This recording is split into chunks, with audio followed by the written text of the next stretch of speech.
It's been a while since I've written anything related to the Disney Corporation, and I'm sure you can understand why. A lot has been going on since my last post.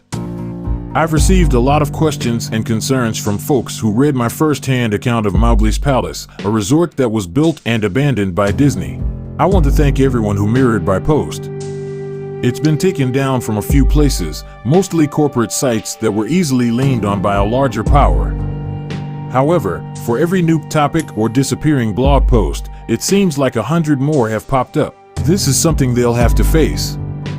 There's no turning back for them, none for me either. I'm definitely being followed. For the first month or two, I chalked it up to paranoia. Any casual glance or half smile in my direction set me off. Hair standing on the back of the neck and everything. The first one, or rather, the first one I was actually able to spot, was a telephone worker milling around my apartment complex. He was middle-aged, doughy, dressed just as you'd expect, but something just seemed off about him. I couldn't place it, but I knew this wasn't just my imagination acting up. He was awkward and out of place, not somebody who was comfortable doing his routine job. I followed him around a corner, only to lose him there. When I turned back to go home, there he was, staring directly at me, about 10 feet behind me. Expressionless and cold. "Exploring?" he asked.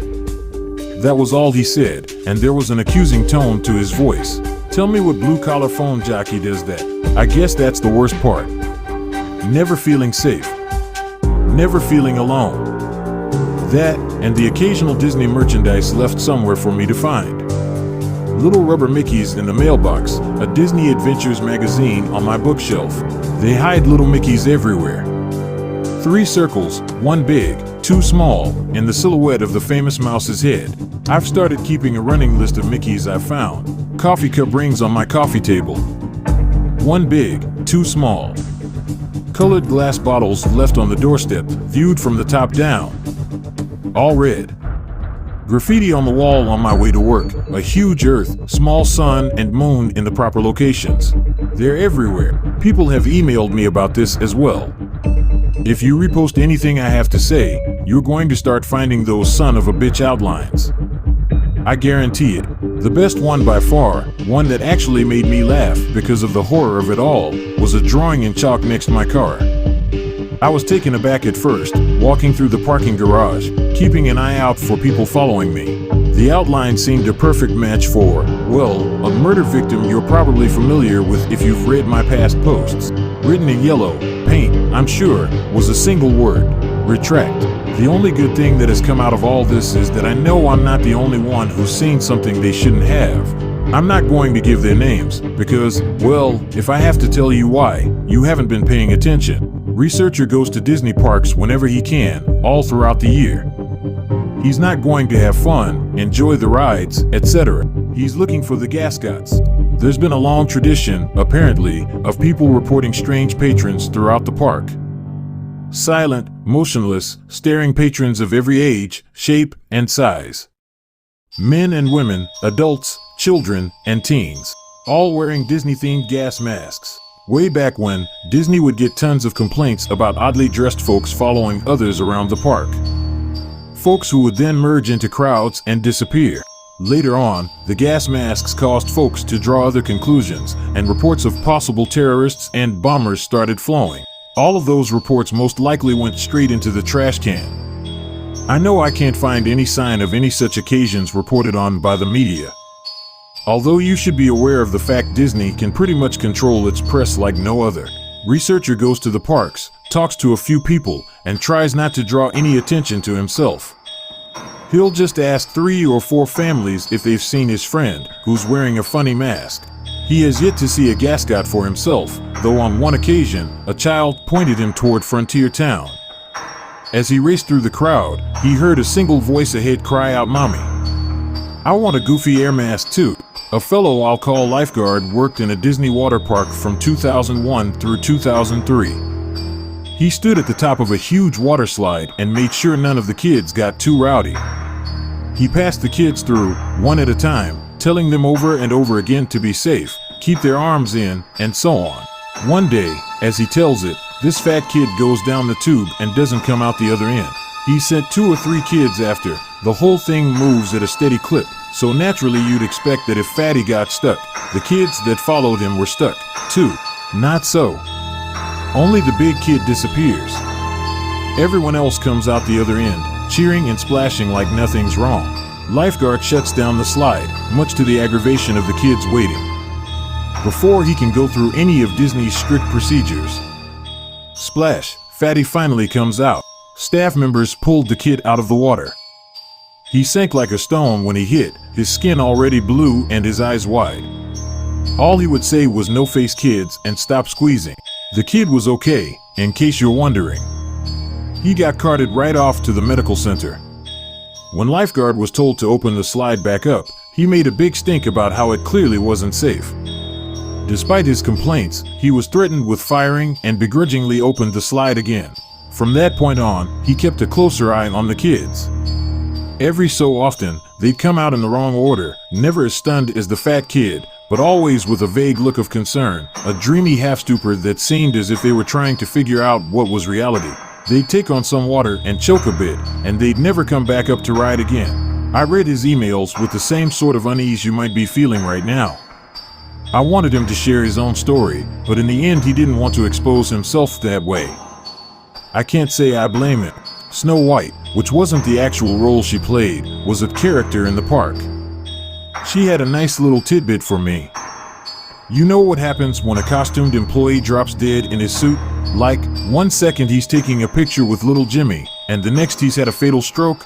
A second costumed mascot in the area has to sit with the corpse on a curb or bench and wait for a designated dry cleaner to arrive and cart the body away in a discreet manner. All the while, patrons have no idea they're sitting with a dead body for photo ops. Feel free to check your photo albums at this point. That was bad, but another fellow, Janitor, went completely off the creepy charts. Disney World, and probably others, is built with a series of underground tunnels just below your feet. 3 stories worth. Anything and everything you can imagine is down there, for use of the employees. They're called utilidors. Utility corridors. Basically, that's the reason you don't see character out of place or janitors wandering through the park.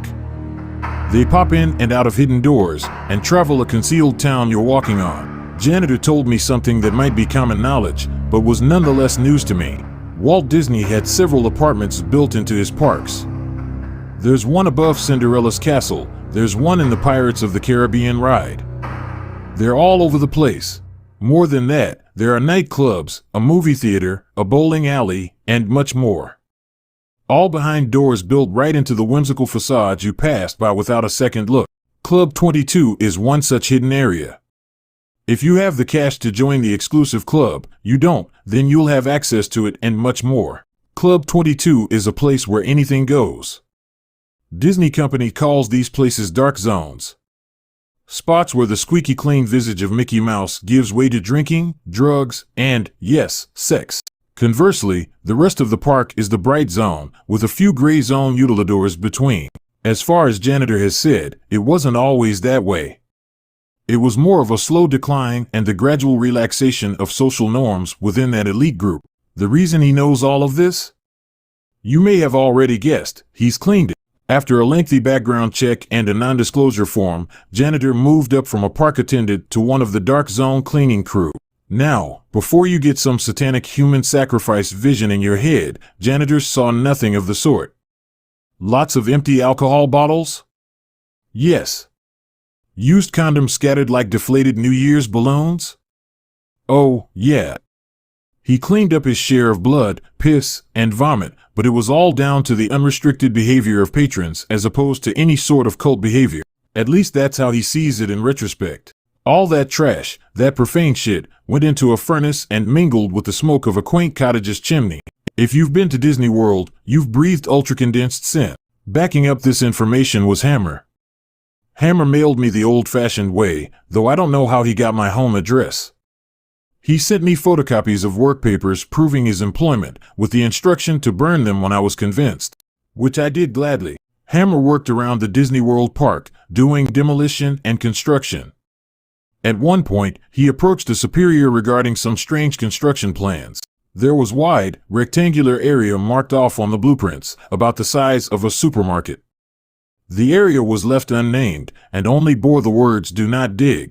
Not only was his superior in the dark, but he was super fucking purposefully in the dark. He didn't want to talk about it, didn't want to know about it, and ended the conversation with this space intentionally left blank. Hammer didn't get it. The area seemed a waste of space, and it was directly conflicting with the work his team had been given. He started poking around the area on his off time, finding only a derelict steel door and a great span of concrete just beyond. It was a supermarket's worth of blank, gray floor. Soon after, Hammer started picking gascots out of the crowds. Unlike all other reports, the people, the things, would stand in full view of the guy. They'd cluster together in the distance, or they'd just be pressed against a wall when he turned a corner. He said they moved weird, like they were weak or injured, like a deer that's been run down by a hunter and can't flee anymore. The gas masks, the Disney character faces with filters jammed in, he noted that they seemed wet on the inside, like condensation on a car window. Tiny beads of water glimmered behind the glass, making it impossible for any of them to actually see. Probing further, Hammer started asking questions of anyone and everyone who had been working in the park for a decade or more. He hit dead ends throughout, until he was directed to Ida, an elderly woman who worked in a restaurant on Main Street. She'd been there since way back, and though nobody had the balls to ask directly, everyone knew she had plenty of terrible stories to tell. Hammer asked about the empty space, then about the gas-masked customers, and at first he thought he would receive the same non-answers he'd gotten so far. She was quiet. Eerily quiet. Room 0. She croaked, a single, shaking hand placed to her cheek as if she were a little girl fearing a father's punishment. She didn't meet the man's gaze for the entire conversation. Room 0, as it turned out, was yet another hidden room just like the apartments and Club 22. However, its sheer size and its spot deep beneath the park set it apart from any of the fun dark zones. It was a bomb shelter. Room 0 was built to withstand a massive attack, be it conducted by foreign or domestic enemies. Room 0 was to be stocked with enough rations to feed the entire park's average number of patrons at any given moment, and housed a smaller yet lavish panic room of sorts for Disney higher-ups. During World War II, official Disney gas masks were actually produced for children to wear in the event of an attack. The idea was that it would be less scary for kids if Mickey's face was emblazoned on the wartime safety device. Yes, I know the obvious problems with that. During the Cold War scare of the 60s, when Disney World was constructed, Room 0 was stocked with similar masks, as well. Whether they cared about the fears of children, or just callous branding, the things found their way down there. What's more, some genius decided that kids would then be frightened by the gas masks their parents wore, and so all masks, adult and child, were made to comply to this insane standard. Ida described it as treating a wound with lemon juice. None of this explained what Hammer had been seeing, though. Not only the seemingly supernatural appearances, but the emptied-out room as well. "I've been in there," he explained. "There's nothing but a cement floor and 4 walls." "No," Ida shook her head and covered her mouth, stifling a sob. "You've been on top of it." Someone or something sounded the alarm one day, when the park was at full capacity. The warning was clear. It was supposedly an air attack. Security ushered everyone down into the tremendous shelter. There, they were ordered to put on their masks and hunker down for the duration of the assault. Everything was quiet for about 30 minutes, save for the crying children and the frightened whispers. No one wanted to die, and so they were thankful in a way for this strange measure of safety. Then, the first scream rang out. "Hey!" a man shouted, "Quit pinching!" Waves of shrieks and yelps rippled through the crowd, from one wall to the other, back and forth. "Who's running around? Settle down!" Someone hollered. "Who's laughing? This isn't funny. Ow! Who stepped on my foot?" Despite security guards urging to calm down and keep their cool, the crowd became more and more agitated until, finally, after nearly an hour of madness, the lights flickered, then died. What followed could only be described as utter chaos. In the dark, only the wails of the young and the anguished cries of adults could be heard in a massive, swelling din that bloodied the ears of all within that black echo chamber. A group of staff members and a select few patrons made it out of the door, ready to face the war above rather than the insanity below. What they found, of course, was a desolate, yet untouched theme park. The music continued to play, echoing through silent storybook town. Upon returning to room 0, the few who stood at the top of the steel staircase that lead down into the pitch blackness heard no sign of the previous fray. There was only silence. Ida herself descended that staircase despite the begging of those she left above. She reached the reinforced doors, herself now awash in darkness and hearing only the buzzing in her ears. A single voice came out of the darkness. The echo made it impossible to tell whether the mocking, raspy voice was at the back of the bomb shelter or if it was right in front of her face. "Shut the door, dear. You're letting out the cold." Gripped by terror, she did just that. Within days, the entire thing, shelter, staircase, all of it, was covered with feet upon feet of cement. Air systems and generators above its ceiling were removed, creating the large, empty space. "They're all still down there," Ida told Hammer, "down there with whoever that was.